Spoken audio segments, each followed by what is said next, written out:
ಎಲ್ಲರಿಗೂ ನಮಸ್ಕಾರ. ಅತ್ತೆ ಸೊಸೆ ಅಡಿಗೆ ಮನೆಗೆ ಸ್ವಾಗತ.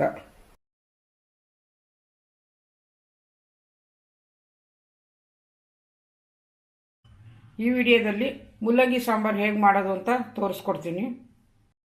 ಬೇಕಾಗುವ ಸಾಮಗ್ರಿಗಳು: 1 ಸ್ಪೂನ್ ಸಾಸಿವೆ, 1 ಸ್ಪೂನ್ ಜೀರಿಗೆ, 10 ರಿಂದ 15 ಎಲೆ ಕರಿಬೇವು, 1 ಸ್ಪೂನ್ ಸಾಂಬಾರ್ ಪೌಡ್ರು, ಅರ್ಧ ಸ್ಪೂನ್ ಅರಿಶಿನ ಪುಡಿ, 1 ಸ್ಪೂನ್ ಖಾರ ಪುಡಿ, 1 ಸ್ಪೂನಷ್ಟು ಉಪ್ಪು, ರುಚಿಗೆ ಬೇಕಾದಷ್ಟು ನೀವು ಹೆಚ್ಚಿಗೆ ಬೇಕಾದ್ರೆ ಹಾಕೊಳ್ರಿ. ಬೆಲ್ಲ ಸ್ವಲ್ಪ, ಎಣ್ಣೆ ಒಗ್ಗರಣೆಗೆ, ಕೊಬ್ಬರಿ 1 ಬಟ್ಲ ಸಣ್ಣದು ಒಂದು ಬಟ್ಲದಲ್ಲಿ ಹಾಕ್ಕೊಂಡಿದ್ದೀನಿ, ಕೊತ್ತಂಬರಿ ಸೊಪ್ಪು, 1 ಬಟ್ಲ ತೊಗರಿಬೇಳೆ, ಇಷ್ಟರಲ್ಲಿ 1 ಬಟ್ಲ, ಈ ಸಣ್ಣ ಬಟ್ಲದಲ್ಲಿ 1 ಬಟ್ಲ, ಒಂದು 3 ಜನಕ್ಕೆ ಆಗೋಷ್ಟು ತೊಗರಿಬೇಳೆ, 1 ದೊಡ್ಡದು ಟೊಮಾಟೊ ಹಣ್ಣು, 1 ದೊಡ್ಡದು ಈರುಳ್ಳಿ, ಸ್ವಲ್ಪ ನಿಂಬೆಹಣ್ಣು ಗಾತ್ರದಷ್ಟು ಹುಣಸೆಹಣ್ಣಿನ ರಸ ತಗೊಂಡು ಇಟ್ಕೊಂಡಿದ್ದೀನಿ, ಸಣ್ಣ 2 ಮೂಲಂಗಿ ಈ ಥರ ಕಟ್ ಮಾಡಿ ಇಟ್ಕೊಂಡಿದ್ದೀನಿ. ಈ ಥರ ಸಣ್ಣದಾಗಿ ಕಟ್ ಮಾಡಿ ಇಟ್ಕೊಂಡಿದ್ದೀನಿ. ಒಂದು ಪಾತ್ರೆ ಇಟ್ಕೊಂಡಿದ್ದೀನಿ. ಒಗ್ಗರಣೆಗೆ ಸ್ವಲ್ಪ ಎಣ್ಣೆ ಹಾಕ್ಕೊತೀನಿ. ಎಣ್ಣೆ ಕಾದಿದೆ, ಸಾಸಿವೆ ಹಾಕ್ಕೊತೀನಿ, ಜೀರಿಗೆ ಹಾಕ್ಕೊತೀನಿ. ಈಗ ಸ್ವಲ್ಪ ಕೆಂಪಾಗ್ಲಲ್ಲಿ ಈರುಳ್ಳಿ ಹಾಕ್ಕೊತೀನಿ. ಆಮೇಲೆ ಈರುಳ್ಳಿ ಹಾಕಿದ್ದೀನಿ, ಕರಿಬೇವು ಹಾಕ್ಕೊತಾ ಇದ್ದೀನಿ. ಈಗ ಸ್ವಲ್ಪ ಈ ಥರ ಕೈ ಹಾಕ್ತಾನೆ. ಈಗ ಚೆನ್ನಾಗಿ ಸ್ವಲ್ಪ ಲೈಟಾಗಿ ಕೆಂಪಾಗಲಿ ಅಷ್ಟೇ, ತುಂಬ ಭಾಳ ಏನು ಬೇಡ, ಲೈಟಾಗಿ. ಇಷ್ಟಾಗಿದೆ ಸಾಕೀಗ. ಇದಕ್ಕೆ ಟೊಮಾಟೊ ಹಣ್ಣು ಹಾಕ್ಕೊಳ್ಳೋಣ, ಸ್ವಲ್ಪ ಕೆಂಪಾಗಿ. ಅದಕ್ಕೆ ಸ್ವಲ್ಪ ಉಪ್ಪು ಹಾಕ್ಕೊತೀನಿ, ಜಲ್ದಿ ಇದು ಮೆತ್ತಗಾಗುತ್ತೆ ಟೊಮಾಟೊ ಹಣ್ಣು. ಸ್ವಲ್ಪ ಚೆನ್ನಾಗಿ ಹುರ್ಕೊಳ್ಳೋಣ. ಇದನ್ನ ಸ್ವಲ್ಪ ಮೆತ್ತಗಾಗಬೇಕು ಟೊಮಾಟೊ ಹಣ್ಣು. ಉಪ್ಪು ಹಾಕಿದ ಮೇಲೆ ಮೆತ್ತಗಾಗೋವರೆಗೂ ಚೆನ್ನಾಗಿ ಹುರ್ಕೊಳ್ರಿ. ಇದು ಮೆತ್ತಗಾದ್ಮೇಲೆ ಸ್ವಲ್ಪ ಮೂಲಂಗಿ ಹಾಕ್ಕೊಳ್ರಿ. ಇದನ್ನ ಈ ಮೂಲಂಗಿನೂ ಸ್ವಲ್ಪ ಹಾಕ್ಕೊಂಡು ಹುರ್ಕೋಬೇಕು. ಇದನ್ನ ಈಗ ಚೆನ್ನಾಗಿ ಹುರಿದು ಇದ್ರ ಜೊತೆಗೇನೆ ಈಗ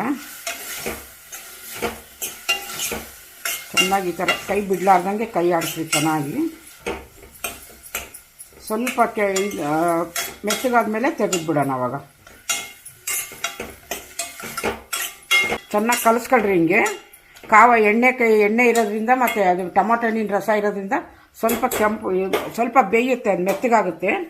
ಒಂದು 2 ನಿಮಿಷ ಮುಚ್ಚಿಡೋಣ. ಈ ಥರ 2 ನಿಮಿಷ ಆಗಿದೆ, ತೆಗೆದು ನೋಡೋಣ. ಮುಲ್ಲಂಗಿ ಚೆನ್ನಾಗಿ ಬೆಂದಿದೆ. ಈಗ ಇದಕ್ಕೀಗ ಹುಣಸೆಹಣ್ಣಿನ ರಸ ಹಾಕ್ಕೊಳ್ಳೋಣ. ಹುಣಸೆಹಣ್ಣಿನ ರಸ ಹಾಕ್ಕೊಂಬಿಟ್ಟು ಆಮೇಲೆ ಅರಿಶಿನ ಪುಡಿ ಹಾಕ್ಕೊತೀನಿ, ಖಾರ ಪುಡಿ, ಸಾಂಬಾರು ಪೌಡ್ರು,